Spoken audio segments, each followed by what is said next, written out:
I hadn't really thought about it in that perspective, but I think you're right. I think the more that you have that sense of, it doesn't even need to necessarily be self-love. I think that helps, but it could even be like self-like, self-acceptance. It does allow you to show up in a place of empathy more easily. Hello again, and welcome back to In Search of 42. My name is, of course, Felix Becker, and I am your very own success coach on this journey we call life. This week, I am excited to share with you my conversation with Hallie Avolio. Now, she is a confidence coach. She will unleash your genius and inspire you for success. What all that means, you will, of course, find out in our conversation together. She has a very unique and exciting strategy to get you to where you want to go. Now, as before, if you like this stuff, please hit the like button, rate and review, subscribe, share this episode with a friend. The more people we can reach, the more people we can help. People just like you who are looking for the answer to life, the universe, and everything.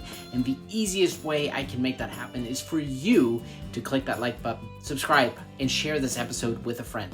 Now, if you want to work with Hallie, her contact information is, of course, in the description below. And if you want to work with me, my contact information is in the description below as well. But with all that out of the way, let's get right into my conversation with Hallie Avolio.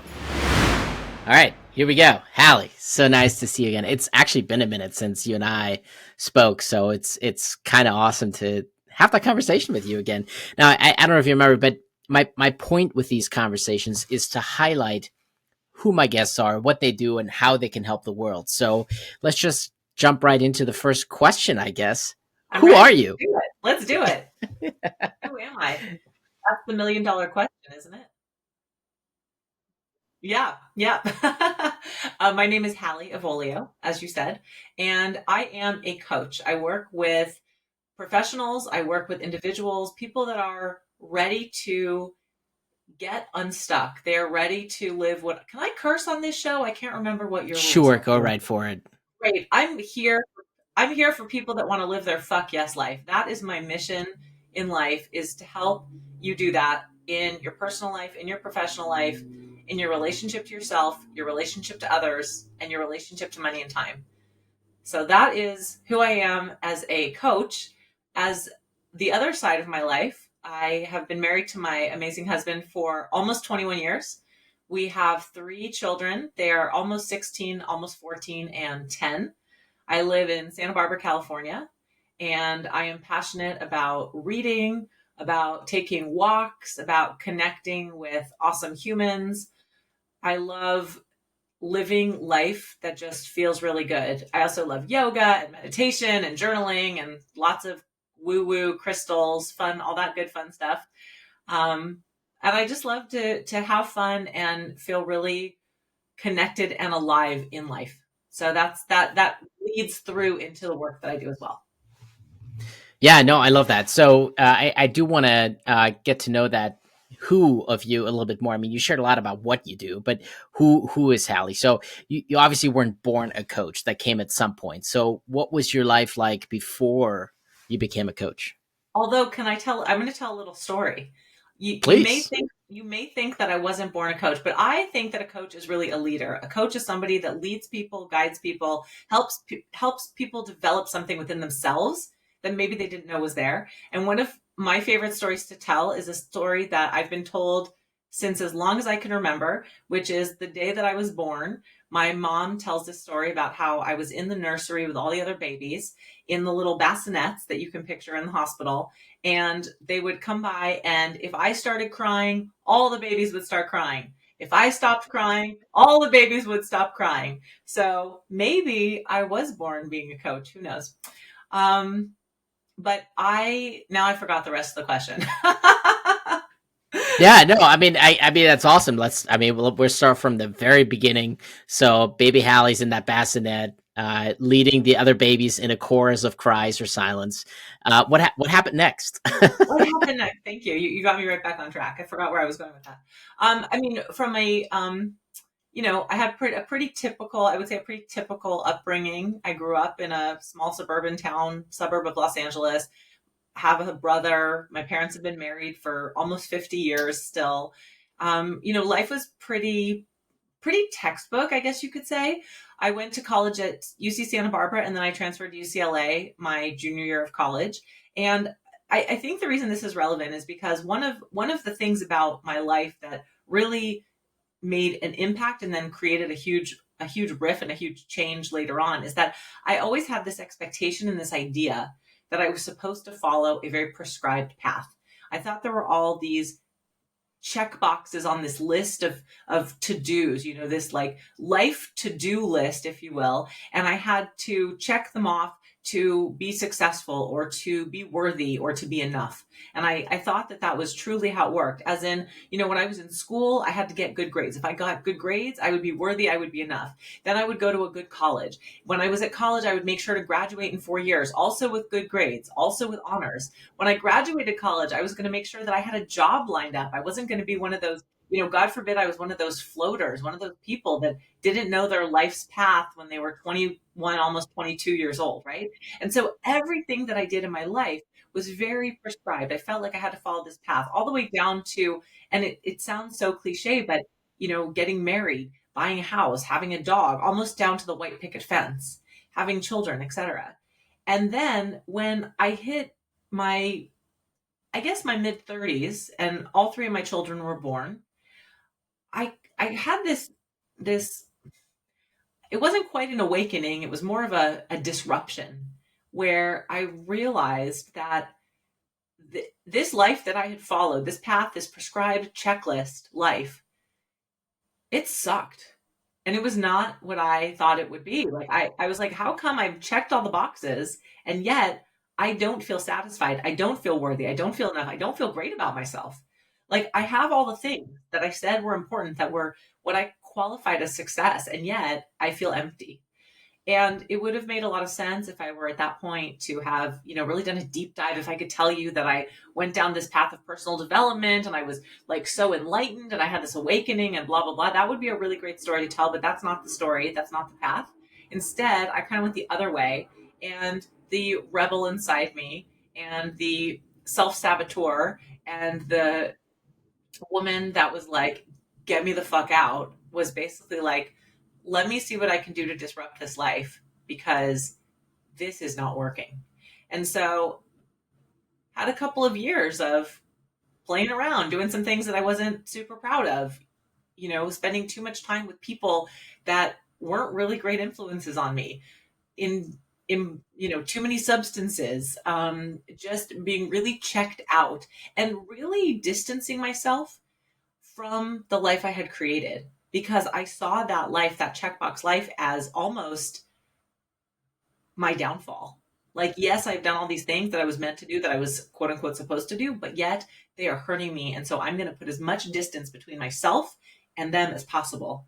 And, I think I had to play in that space for a little bit. I had to play with fire.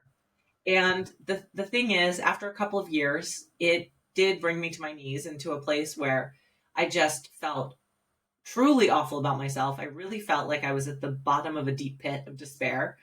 And after a pretty epic temper tantrum, which happened of all places in a dressing room at a boutique, a very small boutique, and I was staring at the mirror in such a spiral of self-loathing, realizing that I had just completely thrown away, or thought I had almost thrown away, everything that I had built. And while I wasn't happy with the check boxes, I also was really dissatisfied and really unhappy with this alternative reality that I had created in, rebellion land. And in that moment, I just spiraled down, down, down, down, down, down, down. And what I've come to realize later is that it was in that time when I was so defeated and so tired, so exhausted emotionally, physically, mentally, all of it, that I was finally able to be quiet and to stop running. And for just a split second, I had this notion that I was meant to do something more. And I had no idea what it was, mind you. But I knew that I was at a pivotal moment, and it was either do something and make a massive change for the better, or you're just done. And I knew I wasn't done. I knew I was here to do more. I knew I was here to live a great life, to live a fuck yes life. I couldn't have told you that at the time, but I knew that deep in my soul. And so from that point, I very slowly began to pick up the pieces. And are you familiar with the book, The Compound Effect? No, I am not. Okay, well, I highly recommend to everybody. It's a really easy read, but I'm going to sum it up in the one sentence. It's written by Darren Hardy, who's the founder of Success magazine. So the compound effect, he says, is small, consistent actions over time equal radical results. And if you've heard the story of the magic penny, I feel like this is a parable that many of us have heard. It's the story. Would you rather have, $10 million now, or would you rather have one penny compound every single day for, I can't remember, if it's 60 days or whatever the amount of time. Anyway, the answer is you choose the penny, because the compound effect is such that you end up with, an exponentially much larger amount of money than you would have if you had taken the lump sum. But the idea is that when we start to live our life by taking these small, consistent actions over time, this is how we create success, right? This is the work that you do. This is the work that we do in coaching and in personal development. And it's not about these overnight success or this massive transition from I'm here in this one place and tomorrow I'm in this exponentially better place. It's what are the little tiny things that I can do aligned with who I am, with my core values, with my energy, so that I can show up as the best person that I'm meant to be. And that's what I took away from all of that experience. And I started to rebuild, and I started to rebuild from a place of authenticity and throwing out all those old rules that no longer served me, that really never did, but it was the framework that was the only framework I knew when when I was born. That was all I knew, was the checklist. And then the rebellion, that was just truly rebellion. Like, it was like the furthest thing that I could do from where I had come from. And it was the only way that I knew to respond. But after going through both scenarios, it brought me to this much more true place of self, where I was able to start to learn, okay, who is Hallie? What does she want? What is she about? What is her purpose?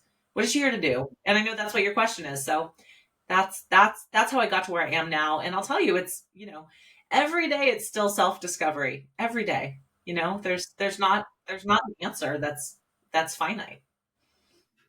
For sure. And your story is resonating with me so hard right now. And I mean, we've had similar discussions before. I think that fallacy of, you know, doing what society expects of us, or at least what we think society and our friends and family expects of us, is something that, 99% of people fall into. It's a trap.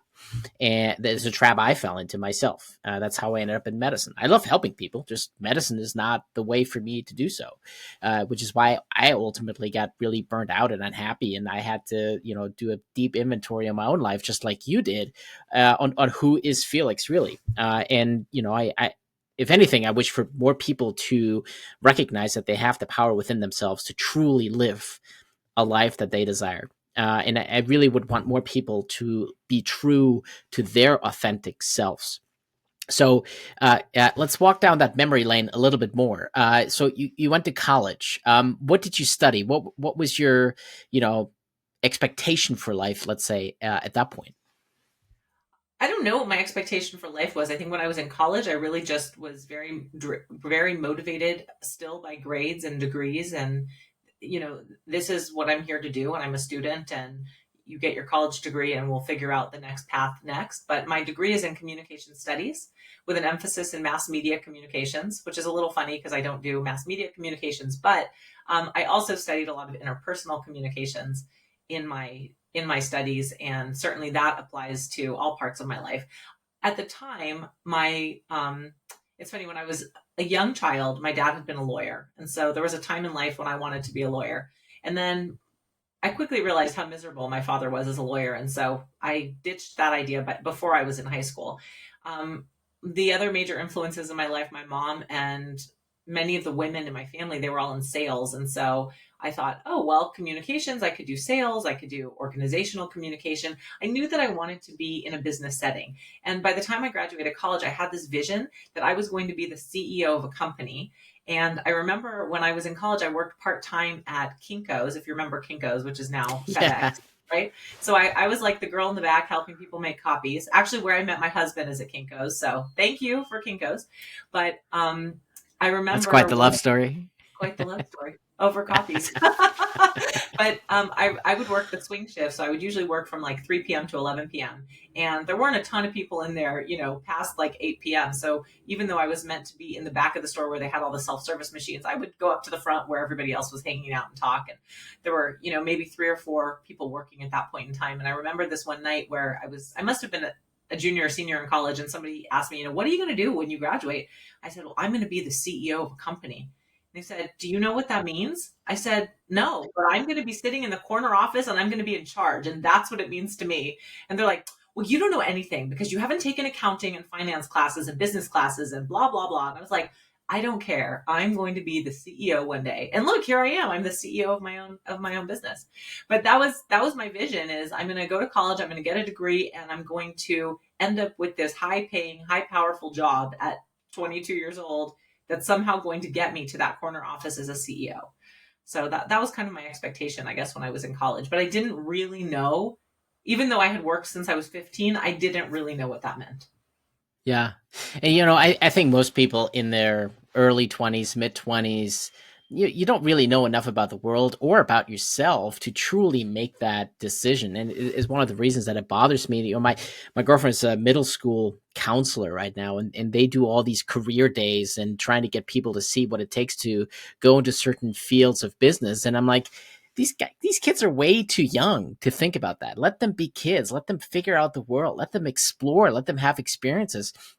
To force people, into these different life trajectories at such a young age is, I think, utterly inappropriate. Because then what ends up happening is, yeah, sure, it sounds great. My school does career counseling for 8th graders, but then what ends up happening, what you don't see, are the 30, 40-year-olds, 50-year-olds who, are just all of a sudden lost. They turn around and said, why did I do this? I don't even enjoy what I'm doing, right? And they just end up being lost because they never had the opportunity to truly discover who they are, who their authentic self is. So on that note, I want to go back to the communication thing a little bit. What drew you to communications? What made you decide on communications versus getting a business degree or an accounting degree or some, pre-law studies or, something else? What was it about communications that got your attention? Well, I've always been a good speaker and a good writer, and so I think that was, playing to my strengths and knowing that I could excel at the work. I also liked that it incorporated a lot of other social studies, so sociology, anthropology, psychology, and so it brought in a lot of those disciplines in within the communications degree. I think that's what mostly drew me to it. I also, at the time, was very opposed to anything having to do with math. So even though I was a relatively decent math student, I didn't want anything to do with finance, anything to do with numbers. And I told myself again and again, and here's part of the mindset work. I told myself again and again, I'm not good at math. I am not good at finance. I'm not good at economics, right? And none of those are true. I mean, I believe that anybody can be good at anything that they apply themselves to your point, if you desire to, right? But I would tell myself this story again and again. But communications was something that drew me in because it sounded like it would be play to my strengths and also had interesting subject matter that I was curious about. Yeah, and we label ourselves a lot of times with those, I'm not good at XYZ, or even with, I see this with my girlfriend's daughter, for example, with ADHD. She's like, oh, I can't build Lego because I have ADHD. I'm like, well, why don't you ignore that for a second and just start opening up the page and let's just start building. And once we start doing it, she realizes she can actually do it. But she had that limited mindset to begin with, that says, "Oh, I can't do this because I have ADHD," and that people truly limit themselves by living up to their labels. And that's a huge thing that we have to overcome. And that's, I think, one of the things that I love about uh, working with people who are ready to be in a coaching relationship is they're ready to break free of those labels, because whatever the labels that have been placed on you from childhood, from early adulthood, from career, from relationships, wherever they stem from, we have the ability to ditch the labels. We're not about the labels. We're about who we are, but we have to your point earlier, we have to learn how to connect with our authentic self, and we have to learn how to make authentic choices that are aligned with our values and with our intentions. And I think that's the value of doing this work. And when I say the work, it's like the personal work, the deep personal work, because we all have the ability, the capability to do this. We just have to choose to go there. No, you're absolutely right. You're absolutely right. We all have the capabilities, and it comes back to that self discovery. And it's an ongoing process for you, it's an ongoing process for me. But once you start doing and you start realizing who you truly are, you start noticing where you went wrong in the past and why. Not just, oh, I went wrong there, this just didn't sit right or something, but you truly understand why that went wrong. And so you can make better decisions for yourself going forward. But the other important, truly important component of that is people need to be ready for that. If you're not ready for that change within yourself, if you're perfectly content with where you are, or at least you think you're perfectly content with where you're at, hiring a coach isn't going to get you anything, right? Because we're not here to tell you how to live your life. We're not here to tell you to change anything. We're here to help you discover who you truly are so that you can make better choices in your life.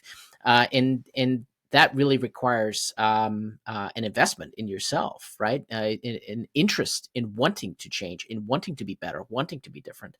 All right, so you're out of college, you have that communication degree, but you're not quite at the coaching stage yet. You still had some darker years, let's say, to follow. So, what was your life like before you had your epiphany that coaching was the way to go, even for your own self discovery journey? But what were those years after college like for you? Well, immediately after I graduated college, 2 weeks later, I started working for ADP, the payroll company. It's a Fortune 100 company. I worked for them in Los Angeles in their small business services division. And I was literally pounding the pavement day after day, day after day, day after day, week after week, month after month, getting business cards, making sales calls, learning how to do sales, learning how to close deals, um, navigating a quota and building relationships of all people with bankers, with CPAs, with lots of people that did stuff with numbers, which is kind of ironic because I would always, like I said, tell myself this story that I had no business in finance. Um, so that's what I did for about 8 years, and I was very successful at ADP. I quickly worked my way up the ranks in the sales department. I qualified for numerous presidents clubs. I was qualified as one of their board of directors, sales associates, which meant I was in the top 10% of sales associates across the country. And I was honored with a big award at our presidents club in Whistler, Canada. And then I always going for more, more, more, more, more. I was like, okay, well, the next step is I have to get promoted. So I went the management track. And I was always drawn to management from a leadership perspective. As I said, I've always been a leader. That's where my coaching comes in, is in leadership, in personal development, and helping others really tap into the strengths within themselves. And that was actually one of the, probably one of the most powerful things that I got out of that career choice was that, I did get a lot of management training, which was a lot of personal development training to help other people. So I managed a team of sales associates, about anywhere from 7 to 9 people, depending on the time. So I was there for, like I said, for about 8 or 9 years, and in total. And then after that, I, got antsy and thought, well, the grass is greener elsewhere. And so I temporarily took a sales job. It wasn't actually a sales job, but I was told it was a sales job with Bank of America. And that was awful. I did not like it at all, but it did allow me and my husband to move back to Santa Barbara, which is where he's from. And we'd been living in LA at the time, and we were tired of living in LA. We didn't want to raise kids in LA. We didn't have kids yet, but we didn't want to do that. So anyway, that was the best part of the Bank of America gig, is that it facilitated us moving back to Santa Barbara so he could start his business. I was only there about 8 months, and then I ended up getting rehired by ADP up in the Santa Barbara area. And so I was able to continue my sales career there. And then the big shift that happened is when I got pregnant with my first son. Like I said, he's going to be 16 in about a month. Um, I mean, I always assumed that I would go back to work, that we would have a nanny and daycare and all that kind of stuff. And just before he was born, my husband and I started talking, and he said, maybe you want to come help me in my business and mostly be stay-at-home mom. So I played around with that, and that was something that I had never contemplated in my life, was being a stay-at-home mom. It seemed like that's the antithesis of success, and that is not what is acceptable. But it sounded really cool, and I was like, maybe I could do this. Maybe this would be fun for me. Um, and so that was the choice we made, that I would be mostly stay-at-home mom, help my husband a tiny bit and with his business in the ways that I could, in sales and HR, and his mom would help out with the baby.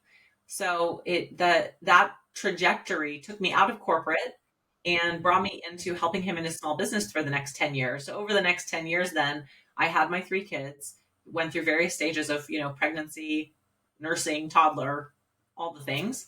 And, how much I worked with my husband and his business ebbed and flowed. Sometimes it was up to 30 hours a week. Other times it was, like I took a full year off when my third child was born. So it just kind of depended. And that point in my life, I would say, was definitely dedicated to my family. It was dedicated to, carrying the babies, making the babies, carrying the babies, bringing them into this world, and that those early stages of motherhood. It wasn't about my career. It wasn't about what I wanted. It was about building my family. So again, we never know which path life is going to take us. And because I always had this idea that, I was going to have kids, and I'm so grateful, because I would say that my kids are, other than my husband, my kids are my best manifestation that I've brought into this world. But I certainly lost a part of myself along the way. And that led me to really to this kind of drastic shift that happened when my youngest was about 2 years old. So yeah, so what was that transformation for you, like that epiphany? Like, what was the moment where you're like, something needs to change, and like how did that lead to you discovering coaching for yourself at that point? Well, really the epiphany was that moment that I told you, that deep dark hole that I was in when I was in that dressing room in that boutique, when I just really felt the most despicable thoughts about myself. From there, I started to realize that I had to make some choices. I had to make some changes in my life if I was going to be the mom I wanted to be, if I was going to be the wife that I wanted to be, if I was going to be the human I wanted to be, if I was going to figure out who the fuck I am.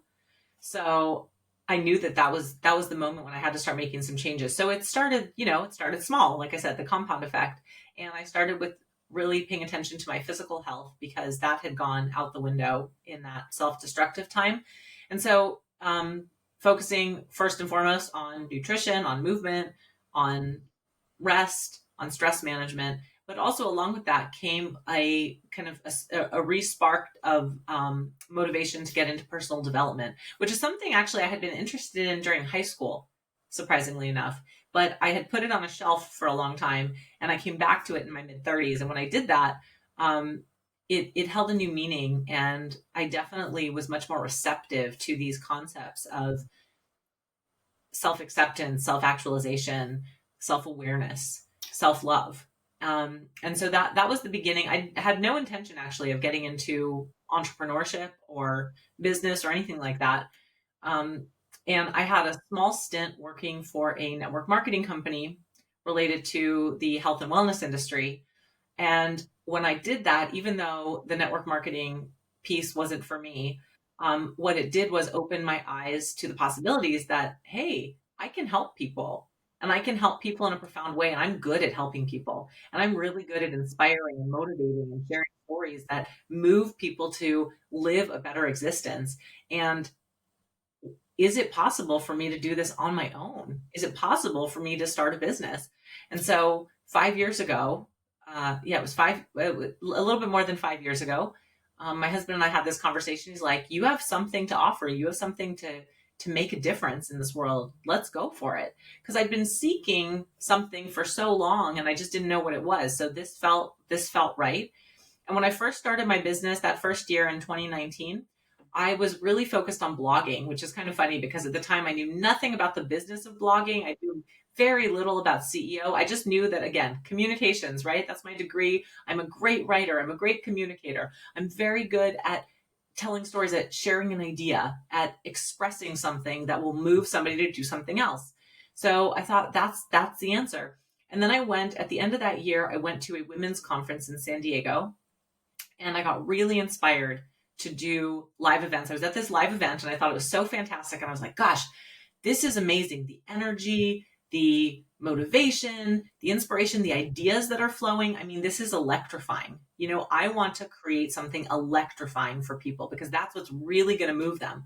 So I remember taking the train home from San Diego and writing out this whole plan of like all these events that I was going to do, etc. And I was so set to go. And I said, 2020, here, where this is going. 2020, the year of live events. So we had a great successful event in January, all about confidence and body image. We had a great successful event in the beginning of February, all about self-love and connecting to your spiritual side. And then what happened in 2020? The pandemic. So guess where my live events went? Down the window, down the window, down the drain, out the window, whatever the expression. So I was like, okay, I guess we have to pivot. Just like everyone else, I guess we have to pivot. So, everybody reassessed. We took those first few months to figure out what the heck we were doing with ourselves. And what I realized was I have an opportunity to help people in a new space. There's this thing called Zoom. What? There's this way that I can connect with people all over the world to hold space for women to come together, to talk about what are the things that are important to them, what's going on, how can we change our lives. And so I held my first, at the time I called it a women's circle, and I held my first one in May. I think it was May, end of April, May, something like that, in 2020. And I had 12 women come together in a beautiful sacred space, and it was magical. And so from there, I got the coaching bug, and I was like, okay, this is what I meant to do. The blogging was cool, but this is where I meant to shine. This is where I meant to make a shift, make a change, fully step into my purpose. And so it evolved, right? So over the next few years, it was learning how to go from these women's circles into group coaching, how to create courses. Then I went into one-on-one coaching. And so it's been a massive evolution over the last 4 years. And by the way, I know that this is not going to be aired live, but I just want to mention that as we're recording this, it is Leap Day. So it's February 29th, 2024, which is very cool. And of course, our last Leap Day was February 29th, 2020. And that was like, a week or two before the world shut down. And think of everything that has transpired over the last 4 years. I mean, talk about a leap, right? We've all had, in whatever capacity we've individually had our stories, over the last 4 years, we have all encountered extensive transformation, some for good, some for bad. Most of us on both ends of that spectrum. But it's been massive changes. If you look back 4 years ago to where you were, it's massive. So today I feel a little bit of that electric energy, like, where are we going to be February 29th, 2028? Because so much happened in 4 years. And, I already told you I like a little bit of the woo, a little bit of the spiritual, but tapping into that energy feels magnetic. So I think it's a very auspicious day that we're recording this, Felix, because I know we're both here to do big things, to help people move mountains. And we start to move these mountains by taking these small leaps of faith. And that's what we're doing. I mean, when I started my business, honestly, I was scared as shit and I had no clue what I was doing. And then I look at where I am now, 5 years later, and I think, gosh, I created this from nothing. From nothing. And I think that's why I love helping other people in their business as well as in their personal lives so much. Because I know that if you have a vision, if you hold a dream, if you have an intention, a feeling, and you're willing to go there, you can make magic happen. Yes. Yes, and yes, absolutely. No, I absolutely resonate with everything that you're saying. So I'm curious from your perspective, since we're talking about all these leaps that are happening in longer periods of time, these mountains that people can move. But you're right. It starts with simple things, small things, right? Now you're not moving the mountain all at once. You're chipping away little by little. So in your opinion, what is anybody listening to this whenever this is going to air? What is the one thing someone who feels motivated for some change? They're in this position where they realize I'm not where I'm meant to be.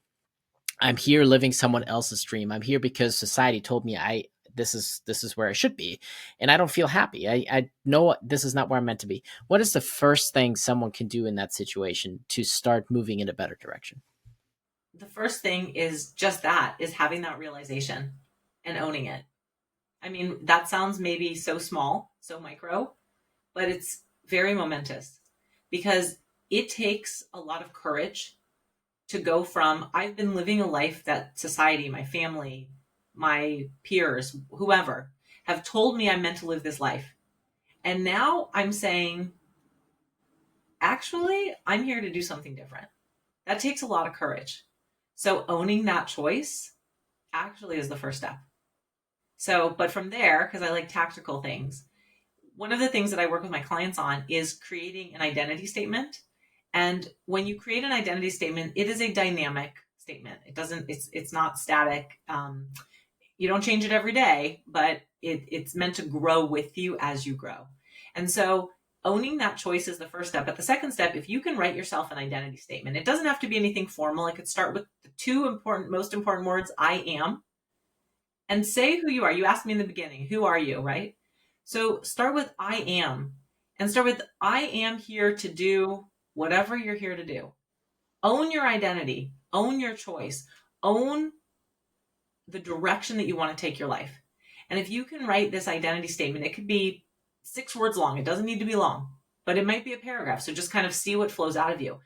And then read it to yourself. Put it somewhere where you can see it every day. Like I have mine on my whiteboard right here next to me, which of course you can't see in the camera, but it's right here. And it starts with I am here on purpose. And I can read this to myself every day. It's right here. I sit at my desk every day. I am here on purpose. And then it goes on. But if you can write yourself an identity statement that you can connect to every day, you read it, you speak it out loud, you own it, you're going to start to change the trajectory of your life because you're going to begin to believe it more. Our neuroplasticity starts to change our brains so that we start to believe what it is that we're saying about ourselves. And you start to take action, which is the most important part. You have to take action. You can't just say words. But it's hard to take action when you don't believe that you can do so. So the identity statement helps you really create that self-belief and gives you that almost like the training wheels that you need to take the next step of action, because a lot of times those steps feel really scary the first time you take them. Yeah, no, I mean, it kind of goes back to what we were saying earlier about labels, right? You're just recreating new labels for someone, right? But ones that labels feels that really are good to you. right, the ones that are truly aligned with your authentic self, not just the labels that someone else put on you, Correct. right? Yeah. So it's about who you are at that point, and not the sticker someone else placed all over you like a NASCAR driver. I do something similar. With some of my clients, the ones that are on that path is it create a whole manifesto for their lives, and it becomes, if you really think about a manifesto about who you are, what you stand for, and what you're trying to achieve in this life, it really becomes a blueprint for life. And like you said, it is a living and breathing document. It's not something that's set in stone forever. It's something that is meant to be edited as your life changes, your experiences changes, your perspectives on things changes.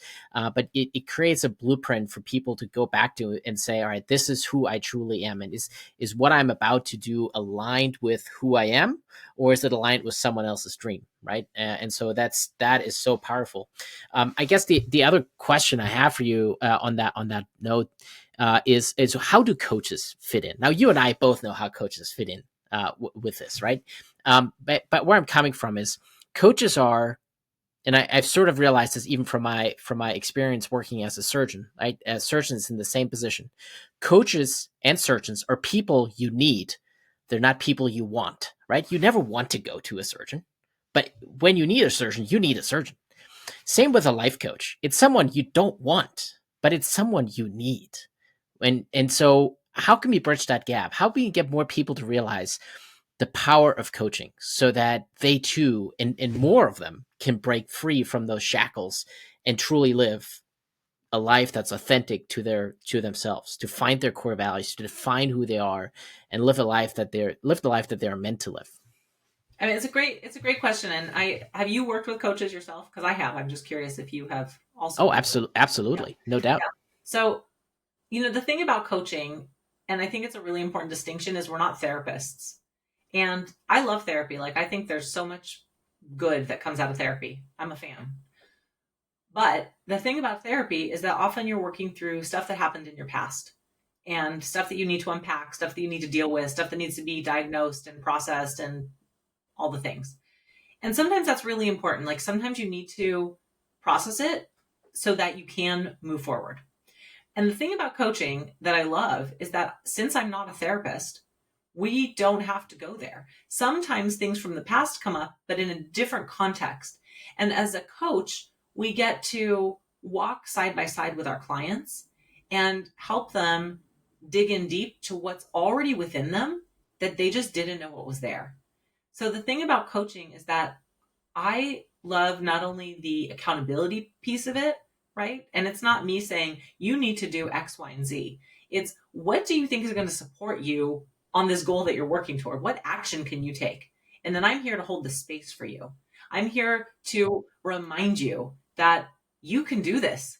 I'm here to hold your hand, motivate you, and give you the tools that you need to make that journey that much easier because it's always within us. I mean, the testimonials that I get from my clients say things like, I'm so appreciative of you being there for me, of you being there for me as a dedicated resource. Again, it's not even about the tools that I teach someone. I could teach somebody till I'm blue in the face how to say affirmations, how to meditate, how to journal, how to change your mindset, all the things. But at the end of the day, what people need is the support, is somebody seeing them, holding the space for them, hearing them, allowing them space to process, right? And so when I think of coaching, that's what I think of is how are we taking who you are right now and bringing out something even more stunning than who you are so that you can actualize the dreams that you know are possible for you. Yeah, absolutely. And I agree with you. I mean, for me, that was always the problem for me with therapy was, can we please stop talking about my past? It's done. It's over. I can't change anything about it. I want to know what I could do today to create a better tomorrow for myself. And that's really when I discovered coaching. That my life changed completely as a result of that, because all of a sudden we had that future oriented focus. Like, what can I do today to create a better tomorrow for myself? And the other thing that I've noticed, really looking back at the last few years for myself, I got started late on that self-development journey too, is, I tried a lot of this on my own. And what I realized is in 4 years of reading all the books and trying to find the answers on my own, I couldn't do it. And yet in 4 months of working with a coach, I accomplished exponentially more than I ever did in 4 years of trying to do this on my own. And what's truly fascinating, really looking at it, is that the coaches didn't necessarily ask me questions I didn't even ask myself. Like, these are questions, like some of the questions that I was asked were questions that I was pondering myself, but I just, on my own, I couldn't come up with the answers. I really needed that guidance, or maybe even the just the pressure in the moment to truly commit to an answer, to come up with the solutions for myself. And so, can you do it on your own? Absolutely. But I think you can do it so much faster and so much more efficiently, and get to your truly desired location much, much more efficiently, and with a coach. And so for anybody listening that's thinking, you know what, you guys are right, I need a coach. Hallie, who are the people that should reach out to you? Like, who are your ideal clients? Who do you like to work with? My ideal clients are, I work with people that are ready to make a significant change in their life. And I have kind of two profiles of people. So if you are a entrepreneur, if you are somebody starting your business or in kind of the early stages of business, and you're ready to take it to the next level, but you are lacking the confidence to really put yourself out there. You're not really sure how to create content that hits what your audience needs. You are struggling with money mindset and having the clarity on how to go forth with power in your business, then you would be an ideal fit for me. On a personal side, if you are somebody that has been through a big transition in life, a divorce, a transition in your job, maybe you've recently become an empty nester, and you're really searching, who am I? Asking the 3 questions, who am I? What do I want? And what is my purpose? And those 3 questions are keeping you up at night. You feel stuck. You're like, I don't know, but I am ready to start living my fuck yes life because I'm not satisfied where I'm at. Then you're my ideal client. So those are my 2 client profiles that if either of those scenarios match, then, and a lot of times they do overlap, by the way, those are the people that I want to work with. Yeah, no, and I absolutely agree that they can overlap because I'm for sure I was dissatisfied with my work, going into entrepreneurship, doing my own thing, trying to figure out who I am. Got divorced, lots of life events happening with job shifts and moving cities and whatnot. So there's definitely a lot of overlap between all of those potentially, and it can be a lot of overwhelm in people's lives. So having someone by your side who can support you through that, who's not just a yes man or friends or family who don't believe in you or try to steer in a direction that you don't want to go in, can be so tremendously beneficial to live a life that's true to your authentic self. So that's so awesome. I truly love what you're doing because it resonates with me so much. I have some easy questions for you Okay, good. Bring it on. out of my Simple Networking book. So the Simple Networking tool is a book that I wrote a few months ago to change the way we network. And the book does all the heavy lifting for you. It really does everything for you. And it's trying to get at the essence of who people are. It's like a old school friendship journal, where you fill in your questions on who you are and what you want to be. But instead of giving it to someone and they give it back to you, the idea is you give it to someone, they fill out their profile, and then they give it to someone else who gives it to someone else who gives it to someone else. And there's a space in it for 100 people. So I don't think the book reached you. I know I bought 5 and put 5 of them out there into the ether. I've honestly lost track of them. So I have no idea who has my That's books right cool. now, but That's cool. I love it. excited to see it'll ever come back to me. But I do want to ask you some questions out of the book. So the first question, and I think just going along with the theme of the show, is who or what is your source of inspiration? So many. Um,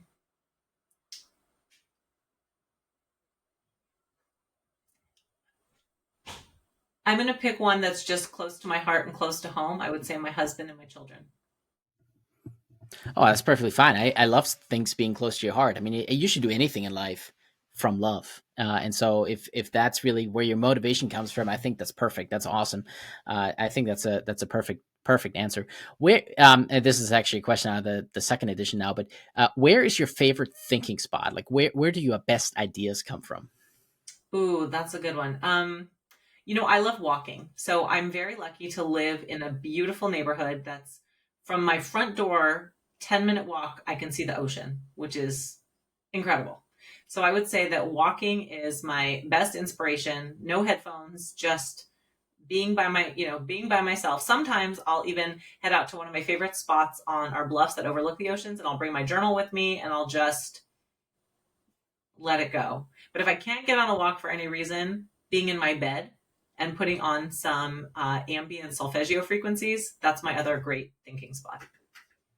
Yeah, and I think something interesting you mentioned there is being out there without headphones, just being in your own head, is something that I feel like as a society we're sort of losing track of. And like I when I used to go to the gym, I used to have headphones in and listen to podcasts or listen to music, and I actually did away with that. It's just me inside my head and whatever iron I put on the bar.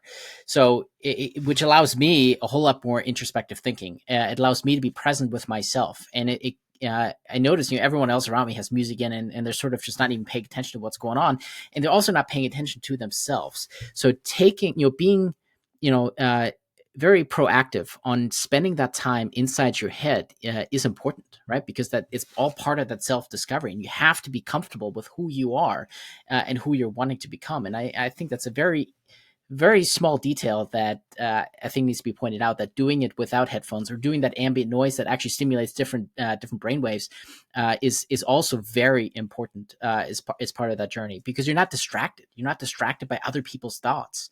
You're not listening to other people's thoughts who are trying to guide you in their direction, right? You're just truly living on your terms. Well, and That's an important. I have to give credit to, I had a coach that I worked with who was fantastic for about a year and a half. And she actually was the one that suggested initially that I take walks because I've always enjoyed walking. But she said, why do you do it without listening to anything? And at first, it was really scary. Like, what? Oh my gosh, just me. But then I fell in love with it. And then I found that there's a whole movement online. Well, I'm sure it's offline too, but there's a whole movement around taking intentional walks where you're not listening to anything. You could be with somebody else, but it's really about setting the intention to just really be present. And I mean, if we're talking about kind of other mentors, I would say Eckhart Tolle is one of mine. And when he talks about the power of now and the power of being present and really being with yourself, that is something that has been such a drastic shift for me, because I used to be the girl that always had the TV on, the news on, the music on, whatever. And now I'm like, I just want it to be quiet because I want to be here and I'm not afraid to be here. Don't get me wrong, sometimes it's scary, but I'm not afraid to go there. Yeah. No, no, absolutely. I mean, at some points, having some distraction and getting some of that playtime where you can let your mind just like go poof and quiet down is perfectly fine. But if you're truly wanting to be intentional about your self discovery, your deep introspection, you gotta quiet all the outside noises and truly just listen to your insides. All right. You had mentioned a dog earlier in the show. So I'm going to ask you the weirdest question I've ever asked. And it's also my most favorite question to ask as a result of that. Would you rather have a cat that barks or a dog that meows? Oh, a cat that barks or a dog that meows? I'm going to go with the dog that meows. Yeah. You're a dog person. Kinda. I mean, I've had two dogs in my life. I had my childhood dog, and then my husband and I had a dog when we first got married. We have not had a pet since my daughter, who's now almost 14, since she was 1. So, I mean, dogs are cute. Don't get me wrong. I see them on the street, and I'm like, oh, they're so cute, but I don't really want to have one in my house. All right, fair enough. No, that's all good. All right, the last question, that I have for you isn't even a question that I came up with. One of the themes of the show is every guest gets to ask the next guest a question, not knowing who they are. And yet, one of the interesting things that I find is more often than not, I mean, I haven't done the statistics, but more often than not, the question that the previous guest asks is perfectly aligned with the current guest, which is just an absolutely fascinating overlap. So the question for you comes from Demetrius Kirk, who wants to know if you can do anything to change the world as you want to see it, what would that be? Hmm. I would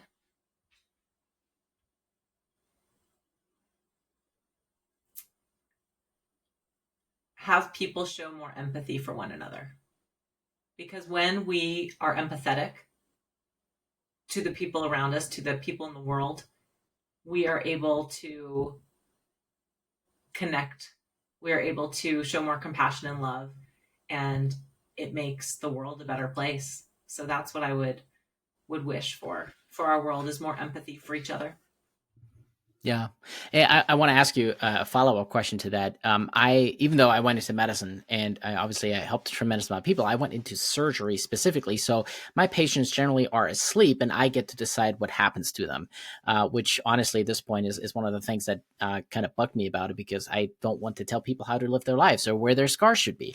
When it comes to empathy, I have found, at least for myself, that I needed to be comfortable with myself. I needed to know who I am, be comfortable with it, and actually love myself before I was able to truly work on my empathy towards others. Mm. What are your thoughts on that? I hadn't really thought about it in that perspective, but I think you're right. I think the more that you have that sense of, it doesn't even need to necessarily be self-love. I think that helps, but it could even be like self-like, self-acceptance. It does allow you to show up in a place of empathy more easily. So I would agree. I would agree, because if you're struggling with that yourself, it's going to reflect out into the people around you, and we mirror what who we are in the relationships we have. And so if you're really in a space of, you know, distress within for whatever reason, you're going to have a much harder time being empathetic to anybody else's situation. So that's a really great point. Mm-hmm. Yeah, and I like your point of saying it doesn't have to be self love, self acceptance, or self liking is good enough. And I think that actually is a better way of putting it than what I said, because even though I do have some self love, there are times like I have depression, and there's times when I slip into these dark moments, and I absolutely hate that, because I know that it's not me, and I in those moments I can't say that I love myself, because I know this is my brain doing weird things to me that I am not in control of, and I hate that. I want to be in control of those moments, and I don't want to be in those deep dark times. But yeah, it's that I don't always have that self-love. So I think self-acceptance as a basis is a good place to start, which also means you have to know who you are, which, that's the theme of our conversation here, right? You Exactly. have to know who you are. You have to. Yeah. And you have to be willing to keep discovering who you are. Because who you are right now in this moment, first of all, it's all you know. Like, you only know who you are in this moment. But also, in the next moment, in the next day, in the next week, in the next month, the next 4 years, you're going to evolve, hopefully, right? So you have to be willing to continue to keep getting to know yourself at every stage. Yeah, that is so true. Which is also why I love working with my coaches on an ongoing basis, because my life changes, my experiences changes, my perspectives change. Every day I get to meet new people and I hear new perspectives that change the way I think. And so that's it's an ongoing process in my mind. Well, awesome. Listen, it's your turn to ask the next guest a question. You don't know who they are, you don't know what they do, but you get to ask them any question you like. What question would you like to pass forward to the next guest on the show? Okay, well, one of my favorite questions in this context is, if you could eat dinner with any person, dead or alive, who would it be and why? That's a good question. Let me just write this down. Would it be? Let me just write this down. Yeah, I'll be sure to pass it on to the next guest, and we'll find out who the person is and what their answer is on the next week. This was awesome, Hallie. Thank you so much for coming on the show, having this conversation. It's been absolutely lovely. How can people reach out to you? How can they connect with you? Thank you, Felix. Oh my gosh, so much fun. Great conversation. I think we got into some like really juicy, good stuff that is going to make a big impact. So thank you for taking the conversation there. People can connect with me at Sassy Healthy Fit, which is my Instagram handle. You can also get me on my website, which is sassyhealthy.fit. Either place, find me, connect with me, send me a DM, let me know you saw me on this show, and would love to have a conversation. That's fantastic. I'll make sure all those links are in the description below so people can just click and connect easily and readily with you. Any final words you have for the world? I just want to remind you that you are enough and you are awesome and you're here to live a life that makes you say fuck yes every day. So don't forget that. Beautifully said. I think we should end it right there. All right. I really hope you enjoyed that.